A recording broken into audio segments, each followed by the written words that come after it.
क्या योगी सरकार में अब बगावत होने जा रही है? क्या योगी के कदम से मंत्री अब खुश नहीं हैं? क्या योगी राज में ब्यूरोक्रेसी मंत्रियों पर हावी होती जा रही है? क्या नाखुश मंत्री अब योगी को झटका देने जा रहे हैं? क्या मंत्रियों के बगावती तेवर योगी को पड़ेंगे भारी? विपक्षियों को हर मोर्चे पर धराशायी करने वाले योगी आदित्यनाथ के लिए अब उनकी मंत्रिमंडल के मंत्री ही विपक्षियों से बड़ा सिरदर्द बनते जा रहे हैं। दिल्ली दरबार भी आए दिन शिकायतों से अब परेशान हो चुका है। सबसे ज्यादा शिकायतें यूपी की ब्यूरोक्रेसी को लेकर आ रही हैं। योगी सरकार में ब्यूरोक्रेसी इतनी हावी हो गई है कि मंत्री उनके आगे घुटने टेकने को मजबूर हो रहे हैं। जो मंत्री अधिकारियों के इशारे पर नहीं चल पा रहे, उनके साथ ब्यूरोक्रेसी के टकराव की खबरें हर रोज सुर्खियां बन रही हैं। योगी सरकार के आधा दर्जन मंत्री इस वक्त जबरदस्त नाराज हैं और कभी भी बगावत कर सकते हैं। नाराज मंत्रियों की फहरिस्त बेहद लंबी है। डिप्टी सीएम ब्रजेश पाठक, केंद्रीय मंत्री जितिन प्रसाद, केंद्रीय मंत्री नंदगोपाल गुप्ता नंदी, राज्य मंत्री दिनेश खटिक, राज्य मंत्री ब्रजेश सिंह, राज्य मंत्री मयंकेश्वर शरण सिंह जैसे ना जाने कितने नाम हैं जो इस वक्त नाखुश बताए जा रहे हैं। इसके साथ ही डिप्टी सीएम केशव प्रसाद मौर्य और कैबिनेट मंत्री ए.के. शर्मा का नाम भी उसी फहरिस्त में है, लेकिन वह अभी खुलकर कुछ नहीं बोल रहे। दिनेश खटिक की बगावत से इसका आगाज हो भी गया है। उत्तर प्रदेश सरकार मंत्रियों का दिल्ली दरबार में हाजिरी बजाना, उत्तर प्रदेश के अधिकारियों की शिकायत करना, ये बता रहा है कि सरकार में सब कुछ ठीक नहीं चल रहा। योगी मंत्रिमंडल के 3 नाम तो खुलकर सामने आ चुके हैं, लेकिन अभी न जाने कितने ऐसे चेहरे हैं जो सरकार में नाखुश हैं, जो ब्यूरोक्रेसी से परेशान हैं। आरोप लग रहे हैं कि योगी के खासम खास ब्यूरोक्रेट्स उन्हें भाव नहीं देते हैं।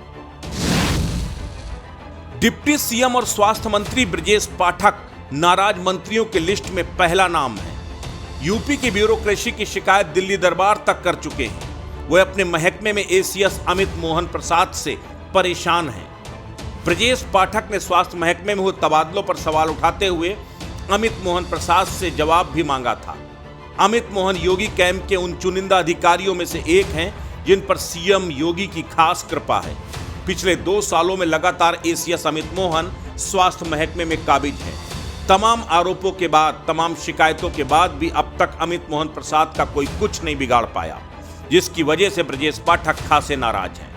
ब्रजेश पाठक ने अब तक ताबड़तोड़ स्वास्थ्य महकमे में दौरे किए, छापे मारे, कई अधिकारियों के खिलाफ जांच के आदेश किए, लेकिन आज तक कार्रवाई के नाम पर नतीजा शून्य ही रहा। दूसरा नाम है जितिन प्रसाद का। वह भी लोक निर्माण विभाग के प्रमुख सचिव नरेंद्र भूषण से परेशान है। लोक निर्माण विभाग में हुए तबादलों में जमकर धांधली हुई।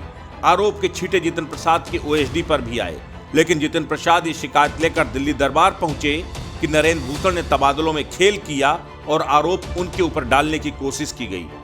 वह भी ब्यूरोक्रेसी की बेरुखी से परेशान हैं। कुछ इसी तरह की कहानी दिनेश खटिक की भी थी। उन्होंने तो खुलकर गृह मंत्री अमित शाह को पत्र लिख दिया और अपने महकमे की ब्यूरोक्रेसी पर ताबड़तोड़ हमले बोल दिए। उन्होंने तो ब्यूरोक्रेसी को दलित विरोधी भी बता दिया। दिनेश खटिक ने अपने लिखे पत्र में कहा, महकमे के प्रमुख सचिव अनिल गर्ग उनका फोन तक नहीं उठाते हैं, विभागाध्यक्ष ए.के. सिंह उनकी बात तक नहीं सुनते हैं, और तो और दलित होने की वजह से उन्हें भाव नहीं देते हैं। योगी सरकार में ब्यूरोक्रेसी और मंत्रियों के बीच कितना समन्वय है, उसकी बानगी एक खबर से मिलती है। औद्योगिक विकास में एसीएस अरविंद कुमार ने गत 6 जुलाई को नोएडा अथॉरिटी के प्रबंधक गौरव बंसल को भ्रष्टाचार के आरोप में सस्पेंड कर दिया था, लेकिन उसकी कोई भी जानकारी मंत्री नंदगोपाल नंदी को नहीं दी थी। नंदी के विभाग ने आज प्रेस नोट जारी करके गौरव बंसल के सस्पेंशन की पुष्टि कर दी। ऐसे में बैठे बिठाए मंत्री नंदगोपाल गुप्ता नंदी की किरकिरी हो गई। 14 दिनों तक मंत्री जी को पता ही नहीं था कि नोएडा अथॉरिटी के प्रबंधक गौरव बंसल को सस्पेंड कर दिया गया। अब समन्वय का इससे बड़ा और प्रमाण क्या होगा? ये तो महज वो नाम है जो निकल कर सामने आ गए हैं, लेकिन इसके अतिरिक्त कई महकमे और भी हैं जहां मंत्री और अधिकारी एक दूसरे के खिलाफ खड़े हैं। लगातार बेरुखी से नाराज मंत्रियों का पारा चढ़ता जा रहा है और ये बगावत में कभी भी तब्दील हो सकता है। आरोप यह भी लग रहे हैं कि जानबूझकर अधिकारियों को इतना ताकतवर बना दिया गया है कि वह मंत्रियों की सुनने को तैयार ही नहीं है। लेकिन दिल्ली की लड़ाई मिशन 24 अब ज्यादा दूर नहीं है। ऐसे में जनप्रतिनिधियों और मंत्रियों की बगावत पार्टी के लिए मुसीबत का सबब भी बन सकती है। यही वजह है कि अब दिल्ली दरबार सक्रिय हो गया है और यूपी में चल रहे इस पूरे घटनाक्रम को लेकर केंद्रीय नेतृत्व अब एक अहम बैठक करने जा रहा है। इस बैठक में यूपी में उठ रही बगावत की चिंगारी को थामने की रणनीति तैयार की जाएगी। असत्य न्यूज के लिए लखनऊ से प्रवीण तिवारी की रिपोर्ट।